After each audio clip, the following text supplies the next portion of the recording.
This is Umar Ahmed for IFL TV, proudly sponsored by Everlast. With me is the Haymaker, and I'm not talking to the Haymaker today as an analyst, as a BT show. I'm talking to David Haye, who's going to be ring walking at the Staples Centre, September 11th, to Ain't No Stopping Us Now. The one. I can't believe I'm actually saying that. I know, neither. I can't believe I'm hearing it.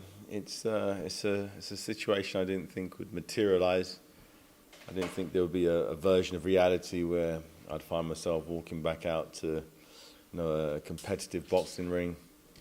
Ain't No Stopping Us Now. Something I've done for many years, and it's happening. September 11th. There's a very good friend of mine who believes he can beat me in a boxing match, and I disagree.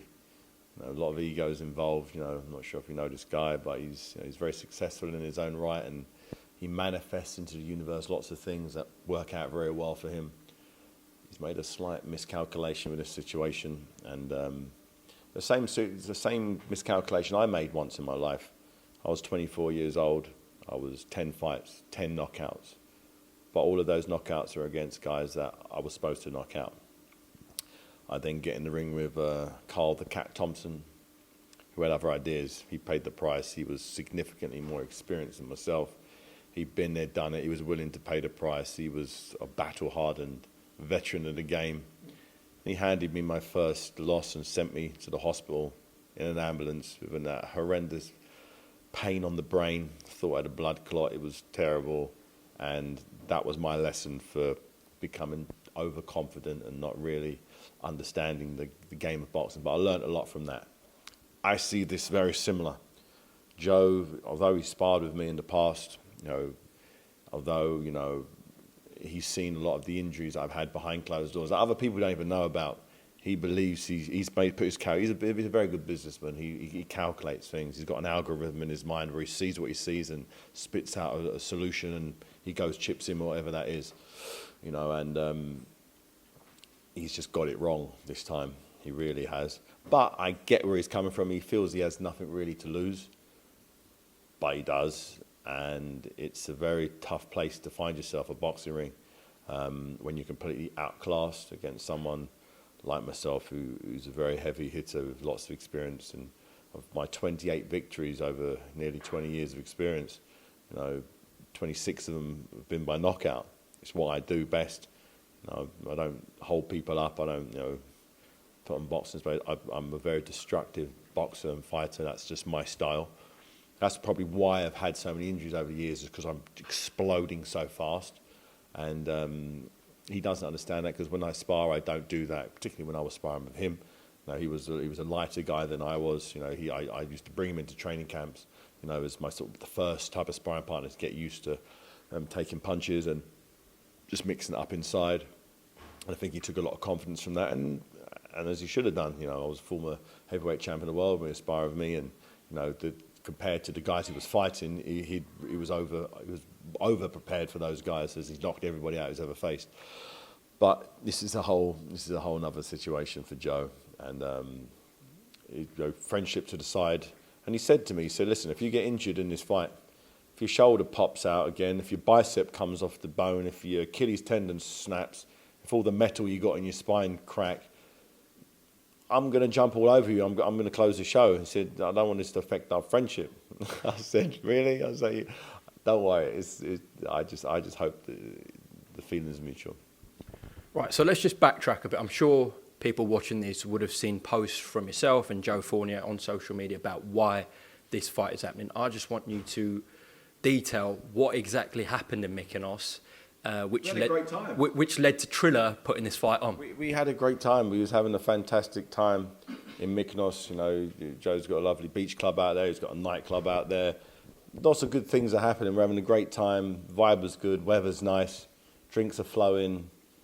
We're just having a fantastic time. A group of girls. One of them doesn't understand boxing. Obviously, she knows Joe's an active boxer. Then someone said, "Oh, David used to be the heavyweight champion." So she then goes, "Oh, who'd win out of a fight against you two?" Kind of both weigh the same. And I then quite kindly said, "Oh, I think it'd be maybe a draw, even not trying to make him look silly or anything." and he just wasn't picking up what I was putting down. And he said, no. A few years back, 100%, you'd win 10 times out of 10. But it's just 2021, and I'd win now. You had your time, your injuries, this. They gave me a long list of reasons why I wouldn't beat him now. So I said, okay, I realised he wasn't joking. So I said, okay, let's go back to my Haymaker gym. Then we're back in London. 4 rounds, head guard, 18-ounce gloves. I'll show you. If you need a bit of education on boxing, I'll show you. And he said, no, I ain't sparring. If we're going to do it, let's do it for real. Let's just go chips in on this one. Let's just go for real. Let's box. And I said, it's not happening. How are we going to box? It doesn't really work like that, boxing. You know that. He said, nah. He goes, Triller, the guys who staged my last fight, they've got Oscar De La Hoya. They've paid Oscar De La Hoya to come out of retirement to fight Vito Belfort. They've got Anderson Silva fighting Tito Ortiz. He went, do you think they don't want the Haymaker, the former heavyweight champion of the world, fighting on that same show? I said, let me make some phone calls. So he phones Ryan and Bobby, and they loved the idea of it. They're like, okay. He boxed on the previous show in a fight that he was overmatched, and he beat the guy up pretty easy. Now he's come the completely opposite way, in my opinion. He's set a fight up with himself he can't win, but in his mind he can. So I said, but if I'm going to be fighting on this platform, I'm going to need pay-per-view money. So I'm not going to go into the gym and start fight, because if I sign to fight you and it's a real fight on a real platform, I'm going to have to be in shape. And to do that, I've got to put all my other businesses and all my other stuff on hold. I've got family holidays I could be on, but I'll put all of that on hold to do that. But I'm going to have to be compensated for this. And so I said it's going to be what I got for at least what I got for my Tony Belly fights. And thinking that would be the end of the conversation. But, these guys, they wanted the Haymaker. So they put their hand in their pocket and they gave me an offer I couldn't refuse. And here we are. They sent me the car. I couldn't believe what I was reading. I'm like, they genuinely want me to fight on this show. Okay, let's do it. So signed off, bang, and here we are now. Here we are getting ready for me to get back in the ring. But it's not a traditional comeback. This is a one-off anomaly that I would have bet a lot of money that would not have been able to happen. But the boxing world's changing. You've got different players, just Triller platform. They're looking at taking over the world. It's crazy. Get Oscar De La Hoya out of retirement to fight Vito Belfort, a heavyweight southpaw. It's crazy. It's a crazy fight. It's like, I couldn't believe it. It's like, okay, and now they've got me fighting Joe Fournier. I think it's a pretty one-sided fight. Joe somehow believes he's going to find a way to win. He thinks my body can't hold up. He believes he's got a lot of confidence. I haven't been in the ring for 3 years. He's been fighting regularly, blah, blah, blah. And, it's just going to be fun. I'm enjoying. My body's aching because I've been training. I've stepped my training up. I normally train, less than an hour, about an hour a day maximum, 4 or 5 times a week. Now I've got to, really start tuning it in. It's the one thing I don't want on fight night is to try to explode with a right hand and snap my Achilles and snap my hamstring, or my shoulder pops out of its socket. So I need to do a lot of work to build everything up to make sure everything's rock solid. So when I do let off that Haymaker, the only thing breaking is his jaw. David, appreciating you. That sounds a bit dramatic. That sounds a bit dramatic about breaking his jaw, but that's what happens when I hit people. Ask anyone I've ever fought how hard I hit, and everyone was saying, I can't remember getting hit by anyone that hard. It's just what I do, and it's hard. I can't half throw a punch, not 100%. It's either I'm throwing a punch 100% or I'm not. My timing works a certain way. Slip a jab, I can't think, okay, I might throw this 60%. It's just crunch, and bad things happen when I hit people. So I've tried. I said this to him, and I've only had a few tequilas at the time. I had a couple of rums. There was a bit of banter. It wasn't like any real beef. It was just a bit more of an irritation, sort of. I can't believe this guy's saying this, and he really means it. So I'm going to put him right. So once we put this right, we can go back to being full-time buddies. David, appreciating your last 2 fights against Tony Bell, you went in with the mindset that your body's completely fine and you felt 100%, okay? And obviously that wasn't the outcome. It wasn't at all. Now, you're feeling like that, again, I take it, going into this Joe Fournier fight. What if you look $1 million, you feel $1 million? are thoughts going to come into your head that I want to do this properly again? I don't think so. I generally don't think that that's the case. I know what this is. I know what I'm training for. This isn't a 12-week, 15-week training camp, which I used to do. I'm not sparring Marius Vac and Dimitrenko and Wild. I'm not in that zone. So no matter how good the result is on the night, I'm aware that that is fighting someone who's, his best thing on his resume is WBA international champion, ranked number 10 in the world, at light heavyweight. So in my mind, I'm former heavyweight champion, former cruiserweight champion. That I'm a world championship. If I'm not doing that for real, then I don't really see the point in doing it. So I don't think this fight, no matter how it goes, will give me the confidence that I can just jump in there with Tyson Fury or AJ and snatch their titles off them. I don't think, no matter what happens in this fight, that's going to be the case. But hype does crazy things to people, and a crazy crowd screaming your name. But no, I don't really see. I think this is just a one-off anomaly. I think it's quite a nostalgic thing. It'd be nice if you look at my record, it's nice. It always bugs me that it finished on 2 losses. Nice finish on a win. Whoever the win is, it's still a win. So if I can finish it on a win, I think that's okay for me. I wasn't necessarily referring to a Fury or Joshua, but someone even like a Vladimir Klitschko. If a network came in again, maybe Triller, and put in an insane offer, you haven't ruled that out of your mind, have you? I really wanted that Klitschko fight, but that was many years ago when I could do what I would do, to beat Vladimir Klitschko. Vladimir Klitschko looked pretty devastating against AJ last time out. He probably gave him as much trouble as anyone else has outside of Andrews Jr. So although he was 42 at the time, or 41, 42, he's and he looks after himself like myself. I've never seen him look out of shape, and I don't think a proper comeback or a rematch with Vladimir will be on the cards. No, we had our time. Now I would love the rematch back in the day, but I think that those times have gone now. Just want to read some comments from Eddie Hearn when he was asked about this by Coogan, about your comeback. Okay, Eddie Hearn on IFL TV talking about David Haye v Joe Fournier. They're like best mates, aren't they? You almost have to give them credit for actually getting someone to pay for it. Dave does what Dave does. Loves a pound note. Obviously making a few quid. Good luck to him. Thoughts?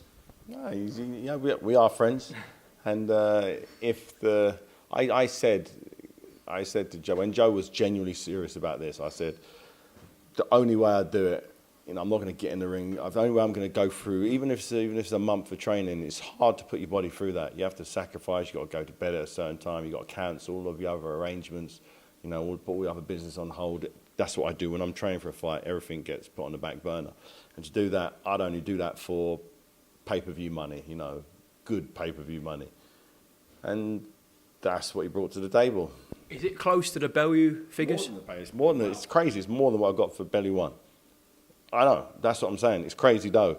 So what am I going to say to that? No, I'm not going to fight Joe for that. What would people think if I didn't fight him for that? What would they think? They'd think, I got something wrong with me. But I don't. I'm really healthy. I'm really good. So I just got to go through the motions, do what I do, let the universe just even itself out. And it's a good month's work. So a couple of details to go through. 8-round fight. It's going to be on Fight TV in the UK, Triller in the States. But you feel this doesn't go 8 rounds, David? No, it doesn't go 8 rounds, no. It doesn't go rounds. It goes... Do you want to hurt him? No, when you say hurt him, what do you mean? I can't help but hurt my opponents. Anyone getting punched in the face hurts. No one doesn't feel it unless they've got some nerve issues. So, for me to land concussive, consecutive punches in someone's face is going to hurt. What I'm maybe saying is, are you going to go full throttle on Joe Fournier?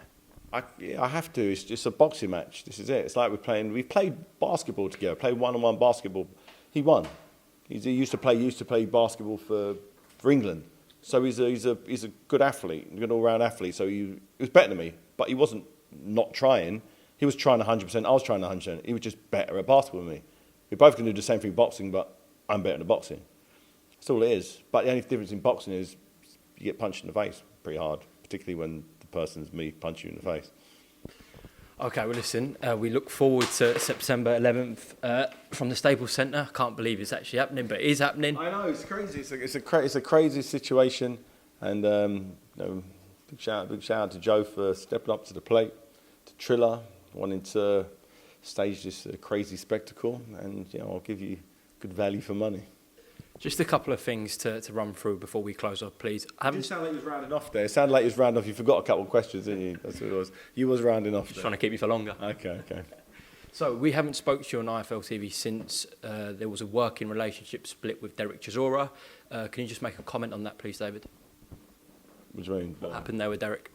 Derek's doing his thing. He's going back up to Sheffield, working with Dave Coldwell.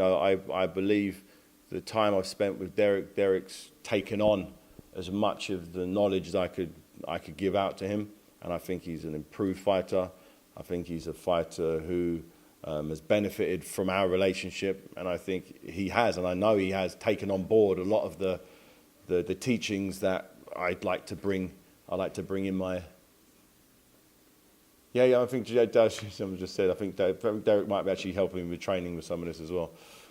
So he's going to come down to the gym and help me out with some training. Because I was there screaming at him when he's training to do harder. He wants to apparently he wants to come down to the gym and scream at me when I'm on the VersaClimber. He really wants to put me through my paces. He wants to do the old flip thing. So no, we've got a good relationship, and I truly believe Derek is he's got many more nights of good action in him if he continues to live the good, clean lifestyle that he has been. And he's an improved fighter, and we're buddies, and I hope he wins his rematch with Parker. But from a working capacity, you must be delighted what you did with him. Obviously, getting them two massive pay-per-view fights against Usyk and Parker. Parker, Dylan White, he's the Price, Gashi. He's had some good fights. He's had a lot of good explosive victories. A couple of fights that were tight and close. I thought he won both the Parker and the Usyk fight. Obviously, I'm a little bit biased. I thought he won those, and now here he is potentially in another massive fight. So, who would have thought, after he'd lost to Dylan White, say that he was going to have so many more big nights, big pay-per-view blockbusters with the fans. He's got a massive fan base now. He's got a growing fan base. Everybody's on the war train, and we've got plenty more nights left to give to the fans. A couple of breakdowns before we go, quick ones. So, how much trouble can Alexander Usyk actually cause Anthony Joshua?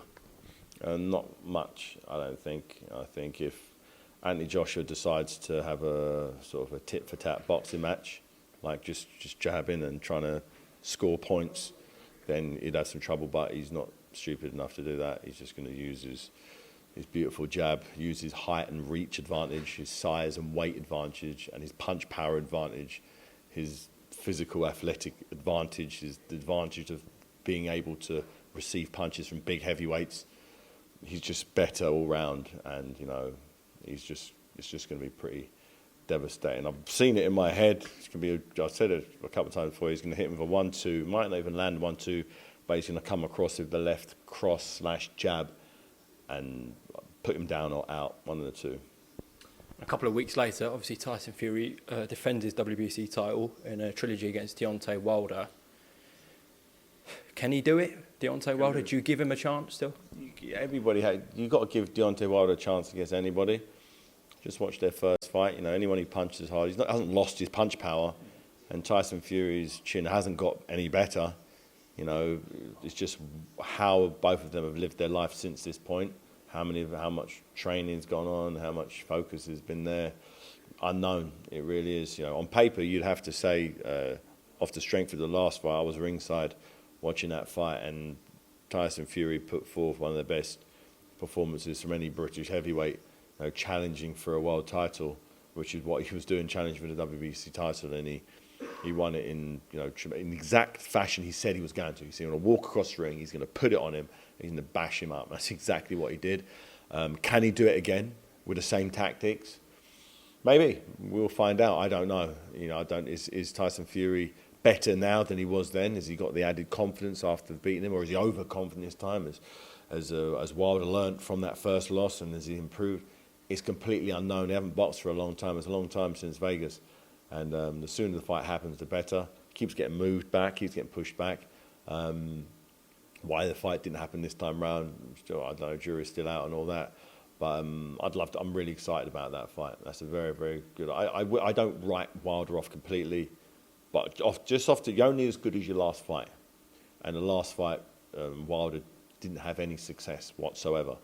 You know, the first fight, it was kind of 50-50. It was a draw. You know, arguments one way or another. But the last fight was so one-sided. You know, it's hard to see what Wilder can do to turn it around. But, you know, this is boxing. And when you punch as hard as Wilder with 50-odd knockouts in a row or whatever it is, you can't write him off. But, you know, Fury keeps proving the public wrong. He keeps ripping up the script, and he keeps doing his thing. So he's definitely on a roll if you look at his results, and I'm looking forward to it. But, you know, I see Fury winning this fight. But you never write off someone who punches as hard in the heavyweight division as Deontay Wilder. Well, before Joshua-Usyk and Fury and Wilder, we've got the Haymaker back in the ring September 11th. Yep. Last message to everyone, why should they tune in September 11th? And just see the Haymaker do his thing again. Just sit here, ain't no stopping us now, and watch me go out there for a nice crisp victory. David Haye, always appreciate your time on IFL TV. Safe journey to the States, and we look forward to September 11th. Anytime.